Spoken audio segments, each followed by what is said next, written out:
Fala investidor, aqui é Guilherme do Hexperts e hoje temos aqui ninguém mais, ninguém menos que Dr. Diogo Rossetti Cleto, nosso consultor de assuntos jurídicos do Hexperts. Bem-vindo. O que você achou desse título, consultor de assuntos jurídicos? Gostei, Guilherme. Obrigado, mas deixa o doutor para você. Te peço desculpas de não estar com uma vestimenta adequada para te receber hoje. E, gente, nosso vídeo é sobre holding patrimonial. Fique com a gente.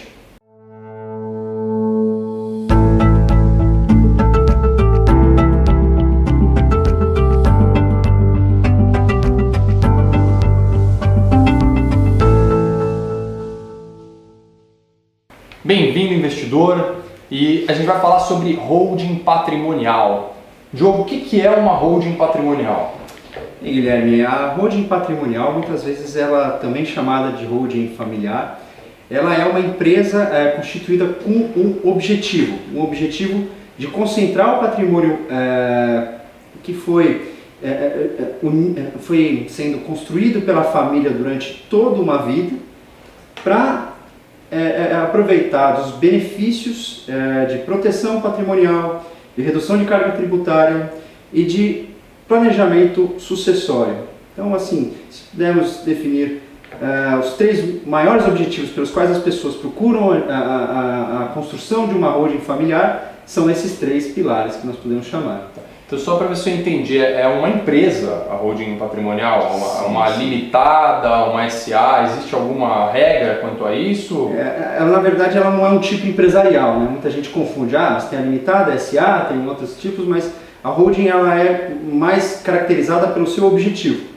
Ela não é um novo tipo societário, como a gente pode dizer. Então, muitas vezes a holding ela pode ser uma sociedade limitada, ela pode ser uma sociedade anônima, ela pode ser até mesmo uma empresa individual de responsabilidade limitada, que é a ERELI. Tudo depende do objetivo daquela família, de qual é o melhor remédio para a situação vivida, para as questões vividas por aquela família. Colocando um exemplo prático, então, vamos supor, eu sou uma pessoa de muitas posses, tenho alguns imóveis e eu estou chegando no final da minha vida.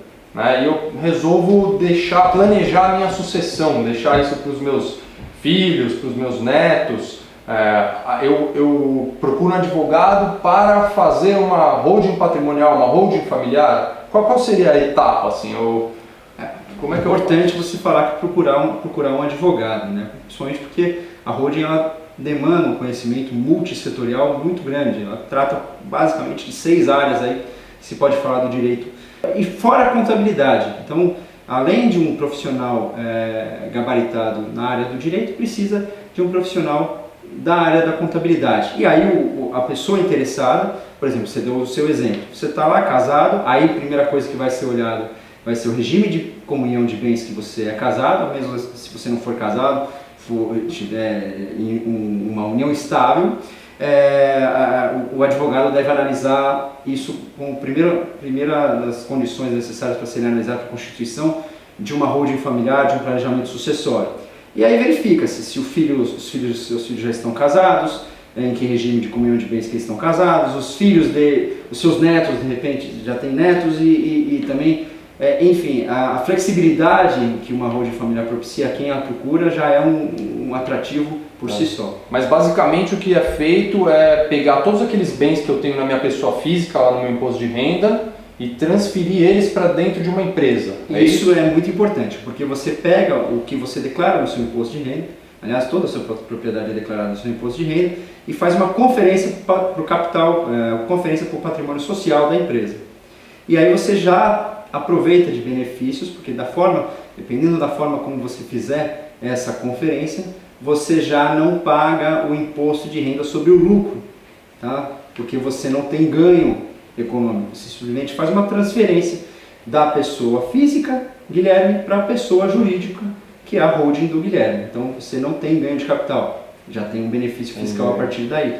E a partir dessa constituição da empresa, seja o exemplo que você deu, sua esposa, com seus filhos, a gente vai delimitando as regras de gestão dessa sociedade, quem vai definir a forma de alienação, de aluguel, se você vai fazer a locação desses bens, a forma como você vai distribuir os lucros dessa empresa vão ser sempre os patronos da família. No caso do seu exemplo, você. Então eu que faria a gestão dessa holding, ela poderia ser terceirizada, também podia contratar um escritório para fazer essa gestão. Olha, eu não quero me preocupar com isso. É comum ou não? É comum contratar, inclusive o próprio escritório que te assessora na hora de constituir essa empresa.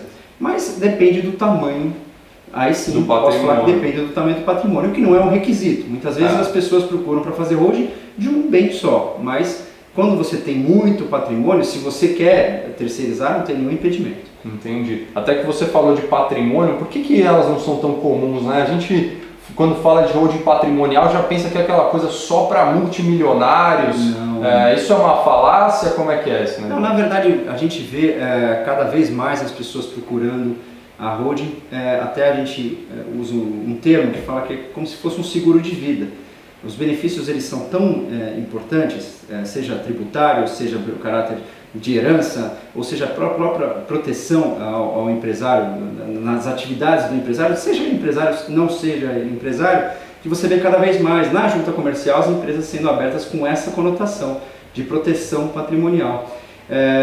Mas o que a gente vê como maior empecilho para a criação dessas empresas é a resistência da tradição das pessoas com relação a ver o nome delas escrito no papel. Certo. Então aí quando elas vêm com o nome delas, ela no cartório, ela quer ver registrado na matrícula. Exatamente, quer a escritura. Você explicar que não vai sair do controle, tudo aquilo que ela fazia em torno daquele bem vai continuar sob o controle dela, só que agora o bem vai passar a ser parte do patrimônio de uma empresa, cujo controle será dela até o final da vida dela. Isso depende de uma maturação das ideias, né? Você tem que, muitas vezes os clientes acabam ficando 2, 3 anos lá só amadurecendo essa ideia para compreender propriamente. Fora a possibilidade de evitar brigas de família. Isso é muito importante. Como é que elas podem evitar uma briga de família? Como é que uma holding patrimonial ou familiar ajuda a evitar uma briga de família nesse momento de sucessão? Por que isso acontece? Sabe aquela história que enquanto o pai e a mãe estão vivos, ninguém briga, depois que acontece, aí que todo mundo sai brigando?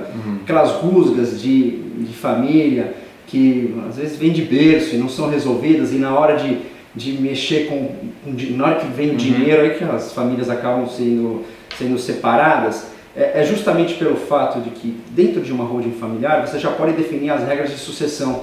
Olha, meus filhos, nós estamos aqui e o imóvel A vai ficar para você, o imóvel B para você. Não vai ser algo não. É metade para você e metade para ele, 1/3 para cada um quarto, assim que seja. E todos eles vão anuir, vão entender a declaração de vontade do pai ou da mãe e tem que cumprir com isso. E mais, as cláusulas de proteção que são embutidas nesses contratos societários, dentre elas, mais propriamente, por exemplo, a cláusula de incomunicabilidade, são extremamente importantes para que não haja a interferência fora do núcleo familiar nas decisões para a gestão mais profissional do patrimônio. Mas isso não fica registrado no contrato social à vontade do dono daquela empresa? Ele já delimita quem vai ficar com o que no contrato social da empresa e precisa ter um inventário quando a pessoa falece, precisa ser feito um inventário do mesmo jeito? Como é que é isso? Então vamos lá, vou dividir a sua pergunta em duas respostas. A primeira, se precisa. A gestão de uma empresa, ela sob o óbice societário, você consegue verificar que os sócios cotistas se reúnem e podem deliberar em atas de reunião, né, a destinação, algumas decisões conjuntas, e que todos eles se acabam combinando que aquilo vai ser daquele jeito. Então, estamos conferindo um patrimônio para a sociedade. Esse patrimônio, quando for... Eu vou dar um exemplo que já aconteceu. Foi conferido um patrimônio de um dos filhos para a sociedade porque aquele filho estava doente. E todos eles queriam que os frutos daquele imóvel fossem para o pagamento do tratamento daquele filho. Provavelmente vai ter que tratar o resto da vida dele, só que o pai estava muito idoso e tinha medo que na falta dele os filhos brigassem. Então, todos os filhos entenderam a situação, ninguém estava brigado ali, mas resolveram, não, vamos fazer uma ata de reunião, em que a gente vai assumir o compromisso de que todos os frutos, seja aluguel, seja venda desse imóvel, sejam destinados ao tratamento do nosso irmão. E assim que a empresa vai... Decisão fica dentro do âmbito da empresa. Isso. Aí você perguntou também do inventário, né? Isso. Dependendo do momento em que ocorre a falta do doador, do pai ou da mãe, até a gente pode visualizar a desnecessidade da realização do inventário, que é quando você não tem mais nenhum imóvel. Mas é que no caso muitas pessoas vão ter alguma coisa ainda na pessoa física, certo? Se tiver alguma coisa, ele tem que fazer, mas por exemplo... conta bancária, alguma coisa ela vai ter no nome dela. Se o pai, se o avô, a avó só tem lá um imóvel no nome deles, faz essa holding familiar, já passa em vida, passa ela para a sociedade. Quando ela faz essa transferência da pessoa física para a pessoa jurídica, o que era bem em nome dela, declarado no imposto de renda, passa a ser cotas de participação societária, vai passando essas cotas para os filhos por doação, e depois que vem falecer não tem mais nada no nome dele. Nesse momento tem o ITCMD. Muito bem. Quando você faz uma doação, você paga o ITCMD. Só que existe um limite de isenção não tributável. Hoje é 2.500 UFESP no estado de São Paulo, você não paga 2.500 UFESPs anuais. Então, se você não ultrapassa esse montante durante um ano, você não paga o... Só para quem não sabe, o que é uma UFESP?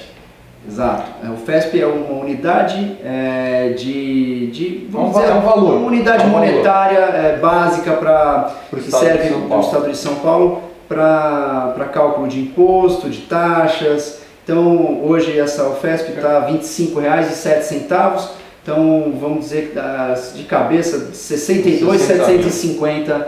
É isso.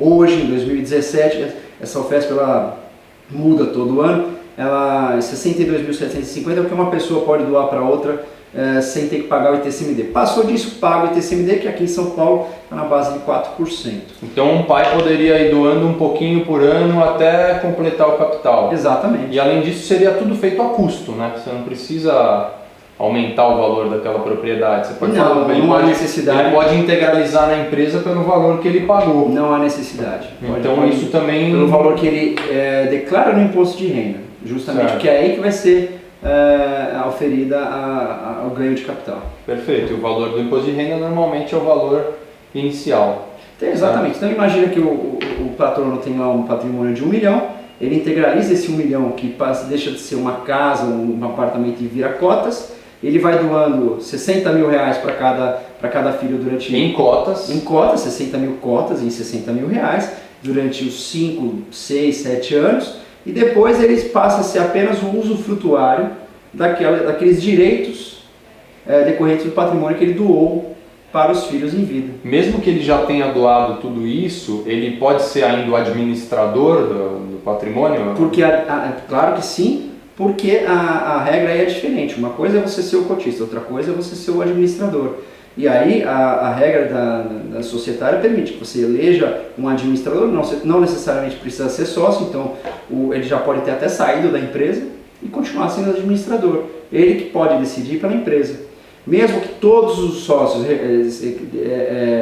que nominalmente detenham os 100% das cotas da empresa, ele é o usufrutuário de forma vitalícia. Então ninguém pode usar e fruir daquelas cotas, senão depois do falecimento do doador. Só mais uma perguntinha aqui para a gente não se alongar muito. Por exemplo, se eu tenho um imóvel que gera renda, que está alugado dentro dessa holding, né, que é uma empresa, eu já imagino que o imposto incidente sobre essa receita de locação é menor do que na pessoa física. Sim, menor. Então esse também é um benefício. Um pouquinho menos do que a metade, certo, da forma como é contabilizado o imóvel.